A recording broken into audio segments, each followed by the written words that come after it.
Picture this: you step into your own shower, only to find a stranger claiming your home.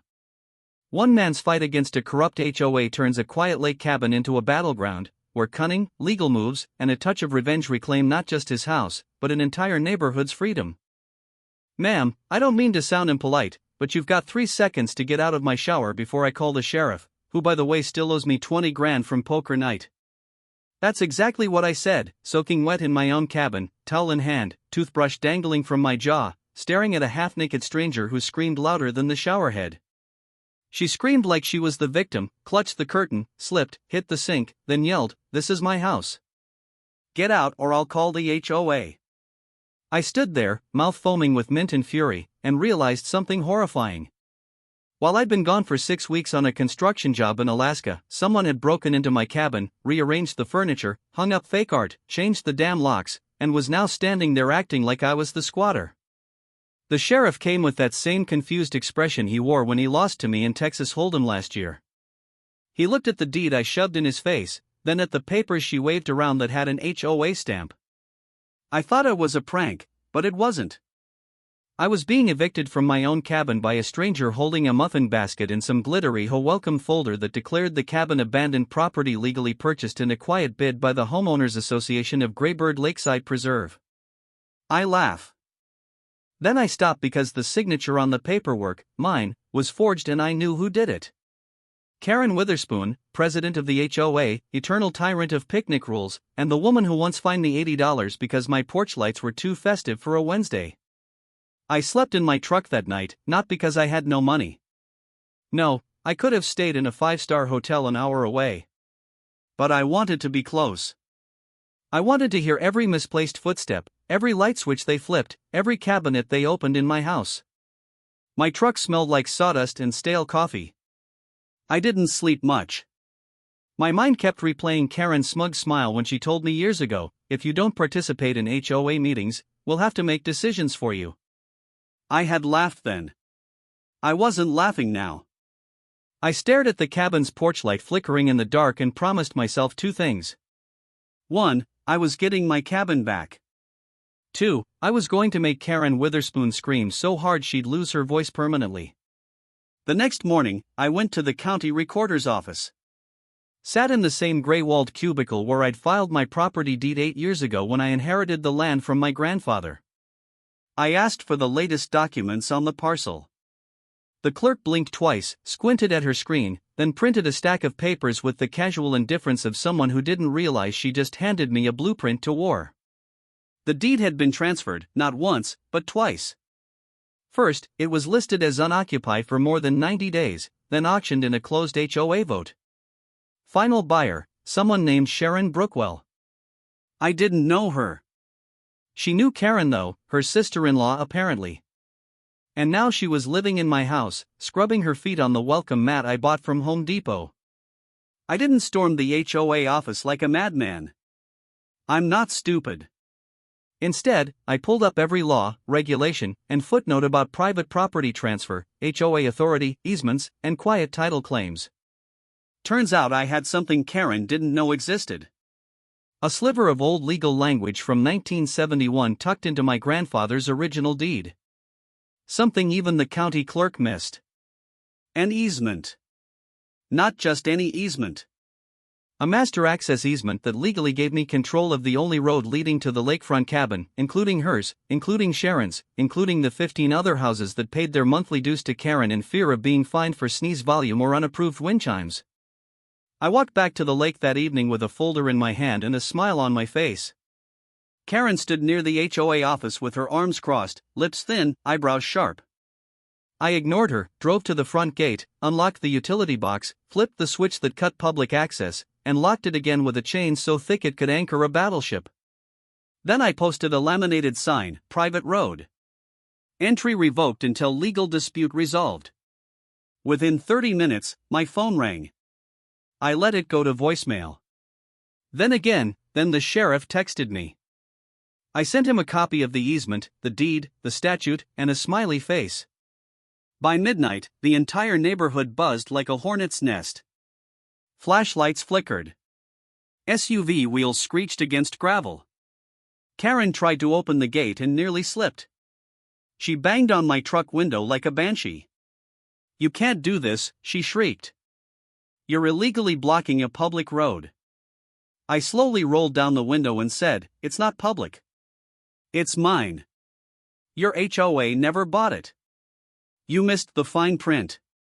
She went pale. "This is harassment," she stammered. I replied, "This is chess. You've been playing checkers on my board." Then I rolled the window back up. The thing about legal fights is that they're not loud. They're quiet, strategic, brutal in their silence. Over the next 2 weeks, I filed an injunction to freeze all HOA sales. Sent a cease and desist to Sharon, reported the forgery to the state attorney general, quietly began forming an LLC, and through that LLC, I started buying land, not just mine. Adjacent plots, abandoned lots, slices of forest nobody cared about, but that had one thing in common. They bordered or supported access to Greybird Lakeside Preserve. One by one, I bought their future out from under them. While Karen was too busy planning bake sales and HOA garden patrols, by the end of week 3, Karen's board members started getting nervous. One of them, Todd, slipped me an envelope of emails that showed Karen had fast-tracked Sharon's sale while hiding vote. Another board member anonymously mailed me a copy of a bank statement showing HOA dues were being redirected to a private slush fund. But I didn't go public. Not yet. I wanted her to squirm. I wanted to watch her empire wobble before I pushed it over the edge. One night, I parked across the road and watched Sharon take selfies on my deck while sipping wine like she owned the moon. I waited until her phone battery died, then flashed my headlights at her. Just once, just enough to see the flicker of unease cross her face. I wanted her to feel it. That sense of wrongness, that unsettled, skin-crawling feeling of living inside someone else's skin. Because soon, very soon, I wasn't just going to take back my cabin. I was going to take everything. The road, the dirt under their porches, the foundation beneath their cars. And when I did, I'd make sure Karen Witherspoon's screams echoed through the entire neighborhood. Not from fear, from the undeniable realization that the man she tried to humiliate had just bought her entire world out from under her. I wasn't the kind of man who relied on revenge for fuel. But when you find a stranger flossing her teeth in your mirror while calling you a trespasser in your own cabin, something primal wakes up. And mine woke up with a spreadsheet, a highlighter, and a memory sharper than any lawyer's briefcase. By the time the dew was melting off the pine trees that next morning, I had a legal binder thick enough to break toes and a plan designed to make Karen Witherspoon wish she'd taken up knitting instead of running an HOA like a dictator with a clipboard. I started with what I called the ghost punch. A legal move so subtle it wouldn't even be felt until it knocked the wind out of her entire operation. The county recorder's office gave me everything I needed. Buried in dusty microfilm reels and scanned PDFs from the late 70s, I found the original subdivision map filed by my grandfather. Back then, this land wasn't a gated community. It was just a spread of dirt roads and fishermen cabins. Before the lake got trendy and the tech folks decided to buy rustic peace in bulk. And in that original filing, there was a clause so dry it almost escaped notice. Easement A for ingress and egress of private lots to remain under sole ownership of Lot 12. My cabin, my lot, my easement, that meant the only road in or out, the boat dock, and even the shared fire pit were legally considered access points governed by my parcel. The HOA never registered any revision. They had paved and pitified their way into assuming ownership, but legally it was still mine, which meant their entire community stood on borrowed convenient. Karen had always relied on rules to feel powerful. She'd find you for bird feeders. She once confiscated a neighbor's wind spinner because it made an offensive worrying, but her confidence had never been tested against someone who could read between the lines. I had the legal grounds to restrict access to the entire lakeside unless she could prove legitimate title changes that didn't exist. But I didn't want to slam the gate just yet. I wanted to watch the confusion bloom like mold on her meetings. So I took the documents to an attorney I trusted, a quiet woman named Grace, who specialized in land disputes and had a grin like a chess master. She read the documents, looked up at me, and said only one thing. "How loud do you want this?" I told her, not yet. Not loud. Not until it hurt. So, we drafted a series of preliminary notices, courteous but firm.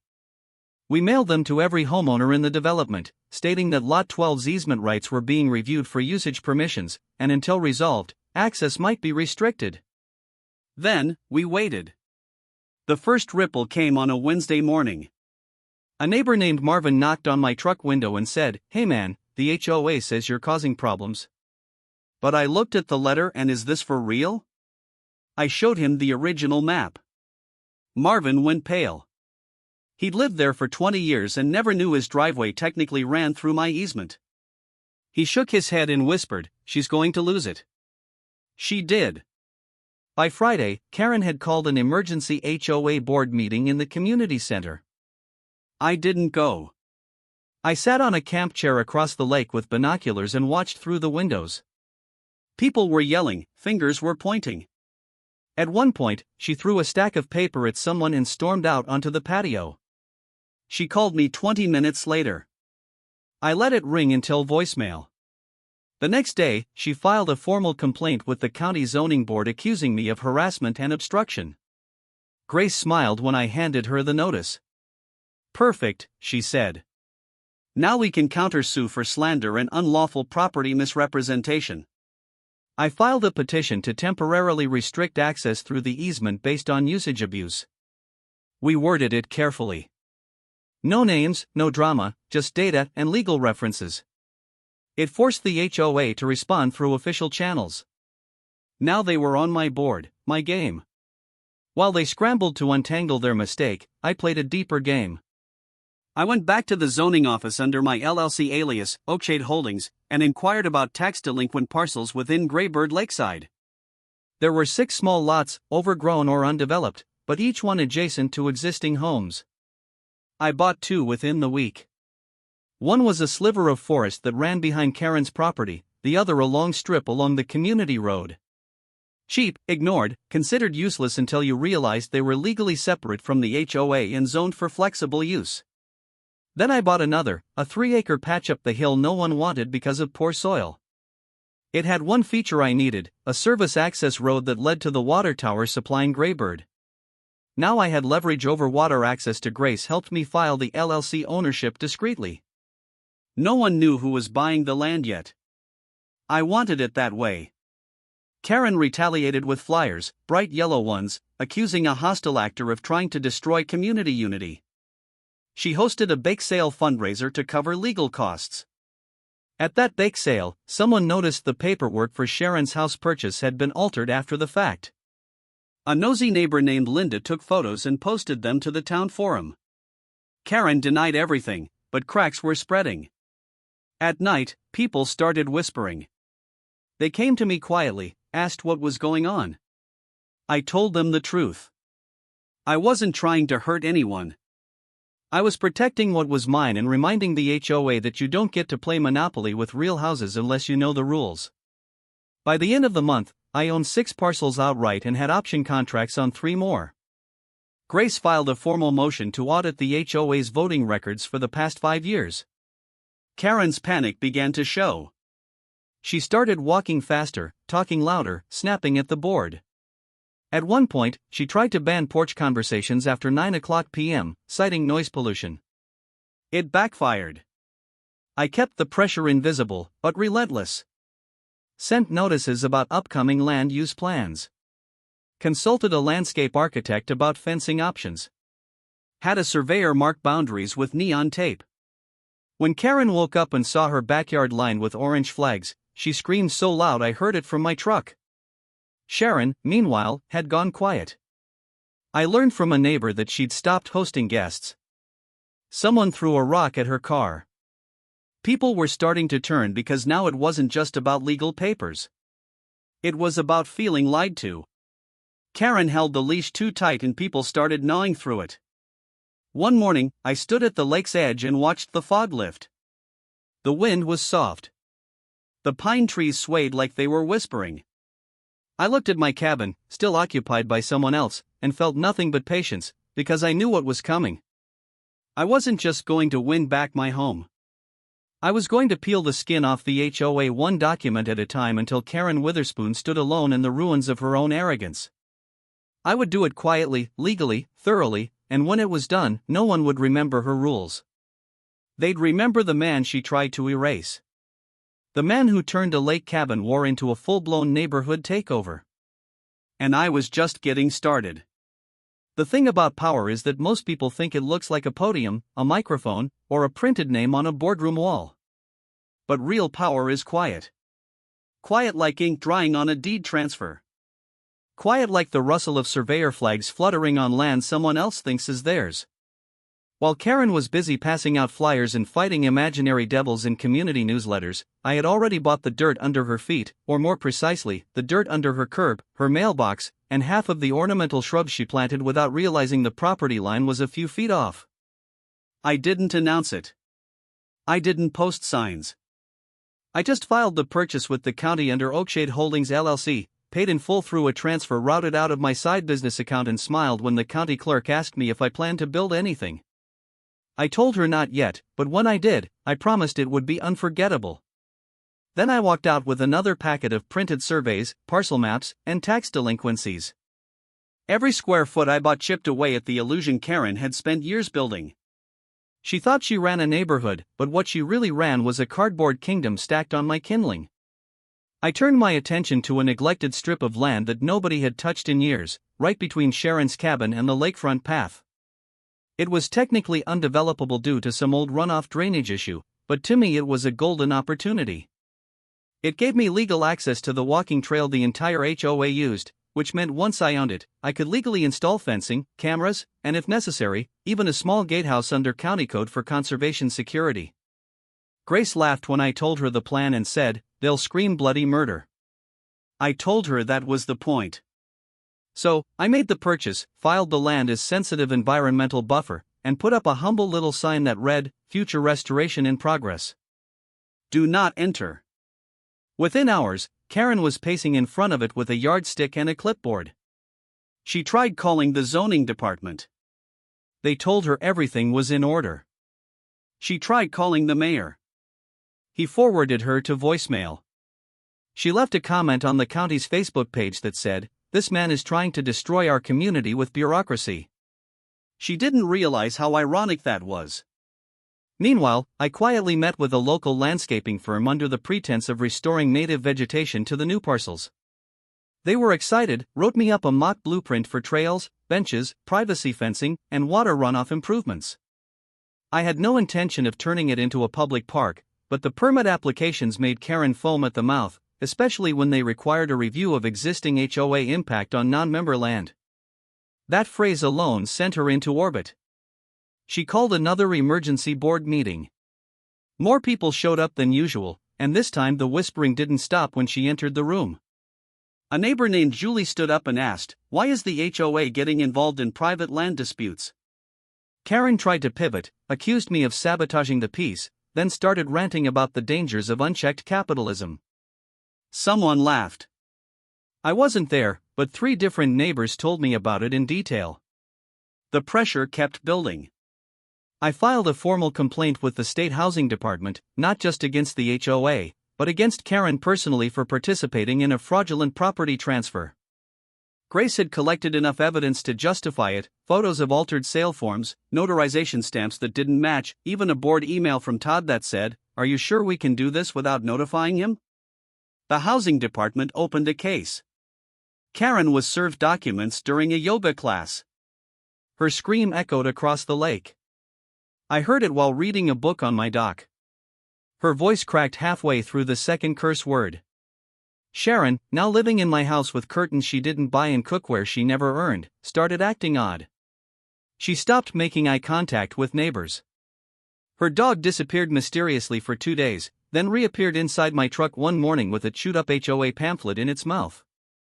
I fed it bacon and told it we'd get her out soon. I named him Radar. He started sleeping in the truck with me. Then came the tipping point.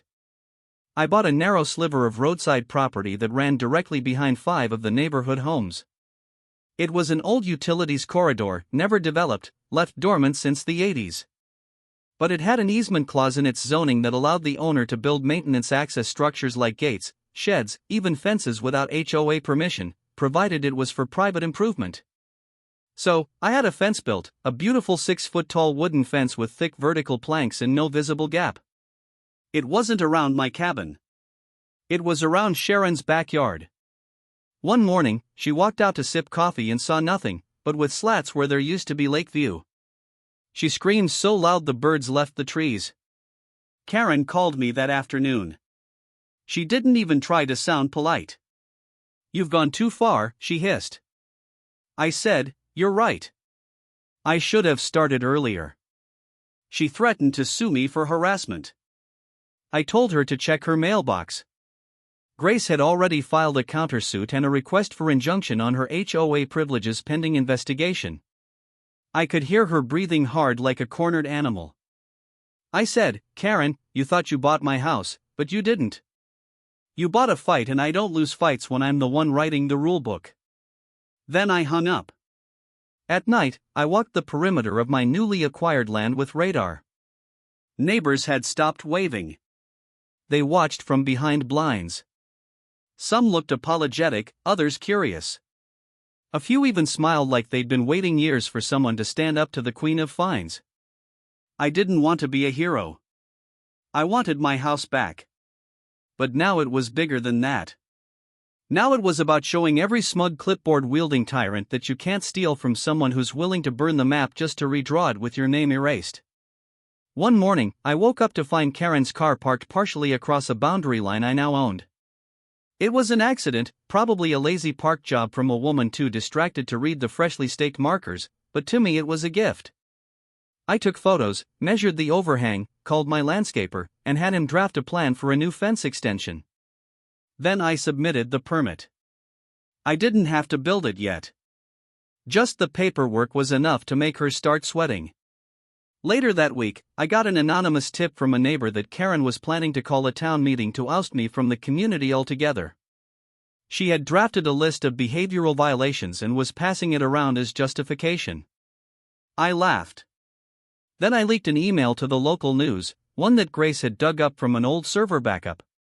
In it, Karen called another board member a decorative idiot and joked about inflating fines to pay for that Maui trip.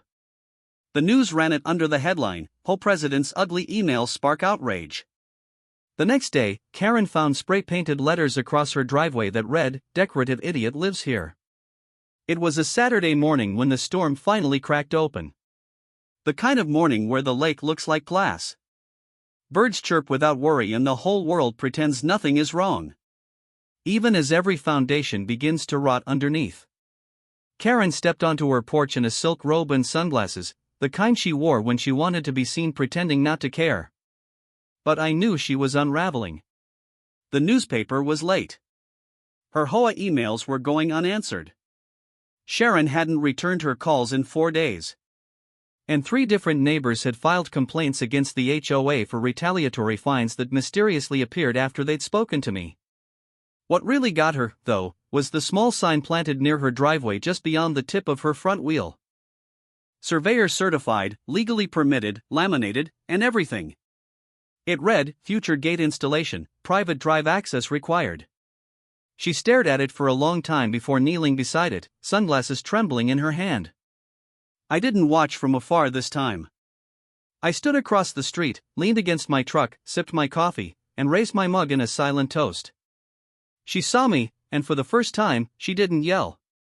She turned and walked back inside, leaving the door wide open behind her like she forgot how to close it. But her silence wasn't surrender. Not Karen. Her silence was a roar winding up. That afternoon, a county vehicle pulled into the neighborhood. 2 men in polos stepped out, clipboard in hand. I already knew what they were there for. She had filed a zoning violation against me, claiming my fence construction was violating setback regulations. She even tried to cite environmental endangerment, accusing me of disrupting a migratory bird route. The men knocked on my truck window, asked if I had time to speak. I invited them in for coffee, showed them every document, permit, and map, walked them through the legal trail with such precision that one of them, a young guy with tired eyes, nodded halfway through and said, "Honestly, this is tighter than most of the city's own filings." I asked if they needed anything else. They shook their heads, thanked me for the hospitality, and left a note on Karen's door. That evening, a town forum post titled, "The HOA War Nobody Saw Coming," started circulating. Someone anonymous, though I had my suspicions it was Linda, the neighbor with a love for drama and scented pens, had compiled a timeline of every shady HOA move, every retaliatory fine, every property encroachment, and every suspicious sale. It had screenshots. It had links. It had a pie chart. By nightfall, the comments section had over 100 responses. Half the neighborhood was furious. The other half was scared. Karen responded with a blanket email declaring the post a fraudulent attack on community values and threatened legal action. Nobody responded. The next morning, Karen paced the street holding a yardstick and a clipboard. It was her ritual, her illusion of control. She barked something about mailbox height and garbage bin alignment, but the neighbors didn't look up from their gardening or coffee. The authority was draining from her voice like water slipping through cracked glass. That's when I made the next move. I filed a quiet title action on Sharon's cabin. The house I built. The house she was still occupying. Increasingly like a ghost haunting someone else's life. Grace filed it without fanfare. Just another sheet of paper among dozens, but it sent shockwave. Sharon received the notice and within 48 hours her car vanished from the driveway. Curtains were pulled, lights off. She didn't leave a note, but she did leave my grandfather's fishing pole in the shed. That was the first thing I reclaimed. I took it in my hands like a relic, remembering the mornings he'd cast his line before the fog lifted. I stood there for a long time before turning around and walking back to my truck. I didn't go inside. Not yet. I had one more thing to do. With Sharon gone and the lawsuit underway, the house sat quiet. Karen tried to break into it, claiming the HOA had a right to inspect abandoned properties. A neighbor caught her on camera jiggling the back door and called the sheriff. She claimed she was checking on safety violations. The officer wrote her a citation and told her to stay off private property until the matter was resolved. Her face turned redder than a sunburn. She stormed home, slammed her door so hard it echoed through the trees. 2 days later, she held a community barbecue. A last-ditch effort to restore her reign through potato salad in plastic chairs. She called it Unity Day and plastered signs across mailboxes. Only a third of the neighborhood showed up. The rest either ignored it or claimed previous engagements. I showed up, too. I parked just far enough to be noticed, but not close enough to be invited. Then I walked the perimeter of the property with my landscaper and 2 surveyors discussing fence lines and sidelines loud enough for the gathering to hear. The smell of hot dogs mixed with the tension in the air as Karen pretended I wasn't there, though her neck was stiff and her smile forced. Then came the moment I'd been waiting for. She left her car parked near the east boundary, partially blocking the new gravel path I had just acquired in Flag. I didn't move it. I didn't touch it. I waited until the barbecue was in full swing, music playing, kids laughing, Karen posing for photos like nothing was wrong. That's when the fencing crew arrived. Quiet, professional, fast. They unloaded materials from a flatbed, checked the markers, and began building a temporary structure. For panels, 2 posts connected cleanly in a rectangle around the spot where her car sat. It took 20 minutes. She didn't notice at first, but when someone tapped her shoulder and pointed, she turned around, dropped her plastic plate, and screamed. She rushed toward the fence, arms flailing, yelling that they had no right, that this was sabotage, that she was calling the police. I stepped out of the shadows, raised a hand, and calmly said, "Karen, your car is on my land. I'm just protecting it. Wouldn't want it to be damaged by accident." She lost it. Full meltdown. Screamed at the workers, at me, at the sky. Someone recorded the whole thing. The video was online within the hour. Caption: Karen gets fenced in by karma. It hit 5,000 views by nightfall. The comments were brutal. After the party dissolved and the crowd trickled home, Karen stayed by the fence, pacing, phone in hand, making calls no one answered. Finally, she slumped into the driver's seat and sat there, surrounded on all sides by a fence she had no key for and no authority to remove. I stood on the porch of my cabin, the porch I hadn't stood on since this all began, and watched her through the dim light of the lanterns I'd left behind. Then I turned the key in the front door and stepped inside. It smelled different, raw, like foreign air and cheap lavender. But under it, I could still smell the cedar panels I installed with my own hand. The scuffs on the floor were still mine. The dent in the fridge where I dropped a toolbox. The old boot prints by the window, mine, still mine. I woke before the sun, not out of habit, but out of necessity, because revenge, as precise as mine, required stillness, patience, and absolute control of timing. The sky was slate blue, birds hadn't begun to sing yet, and the lake was a flat sheet of mercury reflecting nothing, not even me. I sat on the steps of my reclaimed cabin, a place that now bore the scent of disinfectant and silence, and sipped from a chipped mug that still had the faded logo of the fishing lodge it used to be. Radar lay curled at my feet, tail twitching occasionally in his sleep, like he was chasing something worth catching. Across the dirt path, Karen's car still sat in its handmade prison. The temporary fence clean, symmetrical, and impossible to ignore. Her lights had come on once in the middle of the night and stayed on for nearly an hour, casting long rectangular shadows across the wood like she was pacing. By dawn, they were off again. Whether she was inside her car or inside her mind, I didn't care. I had bigger things to orchestrate. At exactly 8:15 a.m., a flatbed truck rolled down the road carrying more fencing materials and two contractors who'd signed non-disclosure agreements and carried cameras to document every inch of construction. This was no longer a temporary fixture. It was becoming permanent legally, so under the clause I'd found buried in the Graybird zoning manual about perimeter security for parcels bordering contested access points. That clause, dusty and unused for decades, was still active and enforceable. Grace had confirmed it. So, while the neighborhood slept, I expanded the fence. Quietly, deliberately, they began enclosing the eastern corridor first, creating a buffer zone around my newly purchased strip that bisected half a dozen rear properties, including Karen's utility shed, which now technically leaned 3 in into my land. The second crew arrived before noon. Their job was to install signage. Dozens of them, all the same wording, all laminated and posted in compliance with visibility regulations. Private land, no trespassing, violators will be prosecuted. I watched each one go up like planting little flags of victory across a battlefield only I had the map for. Karen's reaction didn't take long. At 12:43 p.m., she stumbled out of her house, makeup smeared like she hadn't slept, bathrobe flapping like a tattered flag, and began yelling at the workers. They ignored her, not out of rudeness, but because their contract stated explicitly not to engage with non-authorized personnel. She flailed her clipboard, threatened to call the county again, and I stood there leaning against the porch post with radar at my side, watching the storm spiral out. Her voice cracked mid-threat.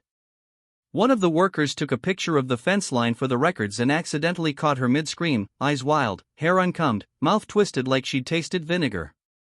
The image was too perfect. I didn't post it online. I didn't have to. Someone else would, probably Linda. She had a habit of capturing chaos like a squirrel hoarding acorns. Around mid-afternoon, a small group of neighbors began gathering near the mailbox station, murmuring about the signs, the fencing, the video from the barbecue, and now the new whisper that Karen's house had been partially built across an outdated property line, one that was now part of my growing portfolio. Word spread that I was planning something bigger, maybe a complete redevelopment. That wasn't the plan. Not yet. But I didn't correct them. Fear was a louder tool than explanation. By 5 p.m., HOA board member number 2 submitted his resignation via a printed letter taped to the clubhouse door. He signed off with the words, "I didn't sign up for this war." The clubhouse was silent that night. No bake sales, no newsletters, just shadows and empty chairs. That evening, Karen appeared at my front door for the first time since this began.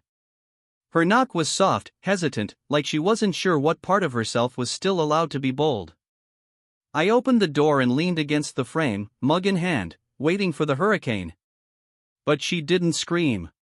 She looked at me like someone who finally realized the water was rising and she was still holding an anchor. She said she wanted to talk. I let her in. The air shifted with her entrance like the cabin itself held its breath. She sat on the edge of the old wooden chair near the fireplace, the one my grandfather carved initials into and clasped her hands like a child, trying to recite a lie they hadn't rehearsed enough.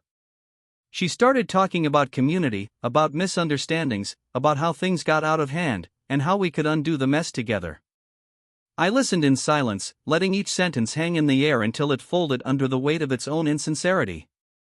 When she paused, hoping for a response, I asked her one question. Did you ever think for a second that maybe none of this would have happened if you hadn't forged my name? Her lips parted. She blinked. Said nothing. I pressed on. You saw a man leave for work and thought he wouldn't come back in time to notice you sold his life out from under him. You used a system built on fear to keep people quiet. And when someone didn't play along, you tried to erase him. She whispered, I was told the cabin was abandoned. I laughed short and sharp by your sister-in-law who moved in the same day it was listed. Her silence said everything. She asked if I would remove the fence. I told her no.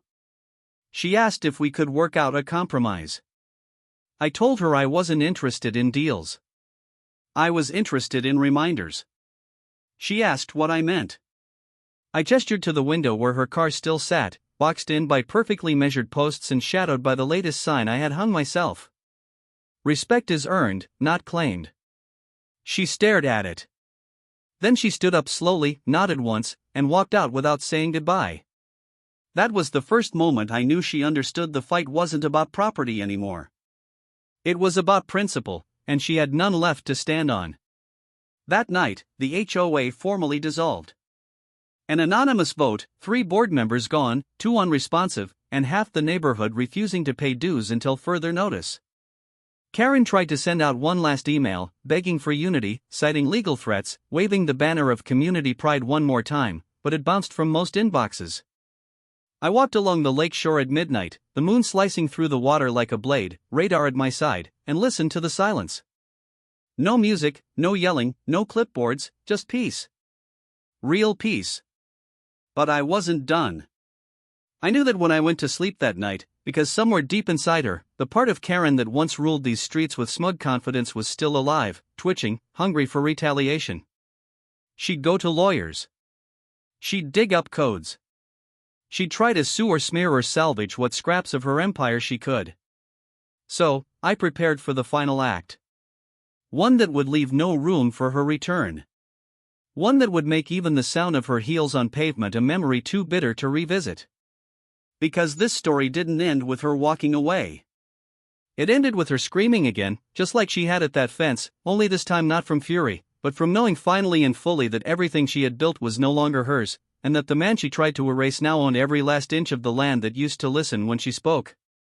The next morning came with the weight of inevitability. The kind of stillness that always follows the first wave of a hurricane. Not because the storm is over, but because it's pulling back, preparing to come harder. I sat on the porch as the sun crawled up from behind the pines, radar still asleep beside my boots, and read through the printed emails that Grace had compiled, each one like a nail into the coffin of Karen's crumbling dominion. There were forged signatures on more than just my cabin sale. There were pressure tactics sent to elderly residents who'd been threatened with fines for not painting their fences, files showing Karen had adjusted vote tallies on 3 separate amendments, and worse, a record of payments rerouted from the HOA account to a personal shell company tied to her brother-in-law's landscaping business. Everything had a paper trail, and everything had a witness. Now, the email from Todd, who had first slipped me information weeks ago, now came with a notarized affidavit. The pieces weren't just falling into place anymore. They were hammering themselves in with legal precision. Grace said it was time. I agreed. By mid-afternoon, I made the final call. Not to the HOA, not to Karen, not even to the neighbors. I called the Attorney General's office, forwarded the documentation, and confirmed the delivery of our formal complaint package against the Greybird HOA, naming Karen Witherspoon directly as the orchestrator of financial mismanagement, document fraud, and abuse of position. Grace, meticulous as ever, had timed it perfectly with a county audit request and a state housing oversight referral. I didn't need to kick the door in. The system would open it on its own now. Karen, however, didn't see it coming. She still thought I was the problem. Still thought this was about some bruised ego or a property grudge. She had no idea she was about to be publicly and permanently dismantled. The first sign came just before sunset when a white SUV with the county seal pulled into the neighborhood. Two officials stepped out, clipboards in hand, knocking on doors and asking questions. One went straight to the HOA building. The other visited Karen's house. I watched from the cabin, noting how her body language changed from curious to confused to visibly shaken. Within an hour, she was on the phone, pacing wildly on her front porch, one hand gripping the railing as if it could anchor her back to the illusion of control she once held. Then came the deputy, not the local sheriff this time, but a man in a clean gray uniform from the county's Civil Enforcement Division. He walked up to Karen's door calmly, handed her a thick envelope, and waited while she read. I don't know what she saw first, but the moment her lips started trembling and her knees buckled slightly, I knew the weight of the truth had landed. She didn't scream. Not yet. That would come later. For now. She stumbled back inside and slammed the door. Lights flickered. Curtains dropped. The silence returned. The next morning, official county notices were posted on the clubhouse doors, taped to lampposts, and delivered into mailboxes. The HOA's operating license was suspended pending investigation. All voting rights, enforcement authority, and financial access were frozen.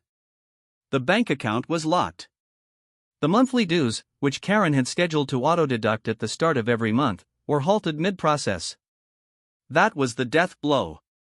You could feel it. The neighborhood changed overnight. People were out walking again, speaking in clusters, nodding toward me with subtle gratitude. No one said the words, but I could see it in their faces. Fear had finally left. But I wasn't finished. The cabin, though legally reclaimed, still bore the marks of unwanted inhabitation. I spent the next 2 days quietly removing everything that didn't belong. Sharon had left behind furniture, dishware, even photographs of a life that had no place in mine. I didn't burn it. I didn't rage. I simply packed it up, labeled the boxes, and arranged a crier to deliver it to the address she'd quietly moved to in a nearby town. I enclosed a note that read, "It's returned to you as it always should have been." Then I changed the locks, replaced the curtains, sanded the porch railing until the splinters were gone, and lit a cedarwood candle that smelled like my grandfather's old shirt. When I stepped back and looked around, the cabin didn't just feel like mine again. It felt like it had been holding its breath, waiting for me to bring it back to life. Then one by one, the neighbors began visiting. Linda brought cookies and a printed apology letter that read more like a peace treaty than a recipe card. Marvin stopped by with a six-pack and a sheepish smile, saying he always thought Karen was a bit much, but didn't know how to push back. Even the Thompsons, who'd never spoken more than 5 words to me in 8 years, showed up with their teenage son and asked if I'd be willing to speak at the new community meeting they were organizing to replace the HOA with a voluntary council. I declined politely. I didn't want leadership. I wanted peace. I told them if they needed land access permits or support for trails, I'd gladly help. But they were on their own for politic. I'd won my war. I wasn't looking for a throne on the ashes. Still, I knew it wasn't fully over. Karen had disappeared, but not vanished. She was still in that house. Occasionally, the curtains moved. Lights flickered on at odd hours. A car pulled out, then returned quietly after dark, but the world had turned against her. The town forum was full of neighbors posting memes of fences and gates, jokes about clipboard tyrants, screenshots of her emails. Someone started selling mugs that said, "Decorative Idiot HOA Survivor." The money from those mugs went into a community repair fund. Karen became folklore, a cautionary tale wrapped in a caution vest. But the final twist hadn't arrived yet. That came a week later when Grace called me with the tone she reserved for moments of poetic justice. "You remember the clubhouse property?" she asked. Of course. Turns out it was never properly recorded as HOA owned. It's technically county land held under administrative lease. And since the HOA is now suspended, the lease defaulted. Which means I bought it. I sat back stunned. "You bought it with your LLC?" she added, congratulations. You now own the building Karen held every meeting in, wrote every fine from, and guarded like it was Buckingham Palace. I didn't laugh. I smiled slowly, quietly. It was the kind of smile that started in the spine and worked its way up until it stretched into something far more satisfying than a joke. I visited it the next day, unlocked the front door with the new key, walked through the hallway lined with corkboards, community rules, passive-aggressive flyers, and printed calendars. I ripped them all down, every last one. I stood in the main meeting room, the space where Karen once raged about shrub height and lawn color, and looked at the podium where she'd sneered at me years ago. Then I turned and faced the wide back window that overlooked the lake and made a decision. I called a contractor, handed him the keys, and gave him one order. Turn it into a dog park. Keep the window. Let the dogs enjoy the view. The sun rose slower on the morning it all ended. As if the sky itself knew it needed to linger to stretch each golden beam across the lake and take a final look at the quiet revolution that had unfolded here. The water was smooth again, untouched by motorboats or shouting across the shore, and the trees had begun to let their summer leaves dry into the early whispers of fall. I stood on the porch with radar, a fresh mug of black coffee in hand, the scent of cedar and peace heavy in the air, and watched a new family stroll by with their toddler chasing a butterfly across the trail that used to be patrolled for unsanctioned flower beds. A man waved to me, not because he had to, not because it was in a handbook, but because he wanted to. The shift was complete. The fear was gone. The land had been reclaimed, not just physically, but emotionally. The HOA had been dissolved, its assets scattered, its voice reduced to whispers of what used to be. The clubhouse had been transformed into a dog park that now echoed with the ungoverned joy of barking and laughter. A place where no one asked for permits to sit, and no one counted how many tennis balls were too many. But Karen remained. I hadn't seen her in 2 weeks. Not since the county investigator left her property with a box of files and a face that said everything I needed to know about how her last meeting with reality had gone. Rumors had swirled since then. Some said she had hired a lawyer from out of state. Others claimed she was planning to sell the house and disappear, while a few, with less generosity in their voices, hoped she was simply stewing in the silence, tasting the bitter ends of the power she once devoured so greedily. I hadn't gone near her house. I didn't need to. I had already taken what mattered. But fate, it seemed, wasn't finished writing its final page. It happened on a Tuesday, the kind of uneventful day where nothing in the world should have mattered beyond coffee and the rhythm of the wind. I was trimming a section of fence where one of the new signs had tilted in the rain when I heard tires crunch over gravel with a kind of deliberate slowness that didn't belong to any of the regulars. I stood, turned, and saw it. Karen's luxury car creeping forward along the boundary where my land met hers. Windows rolled halfway down. Sunshade pulled low. She stopped the vehicle exactly on the edge of the easement. Not over, not within my land, but not safely clear either. She stepped out. No clipboard, no robe, just jeans, a wrinkled white shirt, and shoes that hadn't been shined in weeks. Her hair was unkempt, and her eyes carried the exhausted weight of someone who'd finally run out of arguments. I waited, said nothing. She walked slowly, hands visible, like someone trying not to provoke an animal. Then she stopped 10 feet from me and looked at the sign on the fence that read in calm printed lettering, "Private land beyond this point. Do not enter without consent." Her mouth opened once, then closed. Then, finally, she spoke.